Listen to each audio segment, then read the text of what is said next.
नमस्कार बंधु माने ब्लॉग विथ प्रशांत को आपण को स्वागत। बंधु माने आज आम आसीचे भुवनेश्वर प्रसिद्ध राम मंदिर को। यही मंदिरटी भुवनेश्वर यूनिट 3 अंचल में अवस्थित।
एबे चलंतु दर्शन करिबा प्रभु श्री रामचंद्र को।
ବନ୍ଧୁମାନେ, ଆପଣମାନଙ୍କୁ ଏ ସ୍ଥାନଟି ପସନ୍ଦ ଆସୁଛି ନା?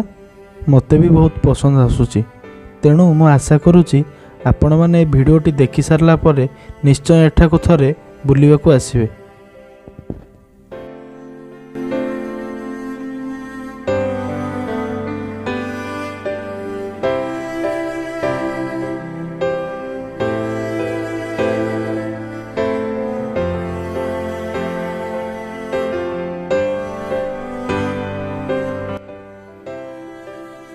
ବନ୍ଧୁମାନେ, ଆପଣମାନଙ୍କୁ ଏ ଭିଡ଼ିଓଟି କିପରି ଲାଗିଲା କମେଣ୍ଟ ବକ୍ସରେ ଆପଣଙ୍କ ମତାମତ ନିଶ୍ଚୟ ଦେବେ। ଯଦି ଏହିପରି ନୂଆ ନୂଆ ଭିଡ଼ିଓ ଦେଖିବାକୁ ଚାହାନ୍ତି ତେବେ ଆମ ଚ୍ୟାନେଲକୁ ସବସ୍କ୍ରାଇବ୍ କରିବା ସହ ଲାଇକ୍ ଓ ସେୟାର କରନ୍ତୁ।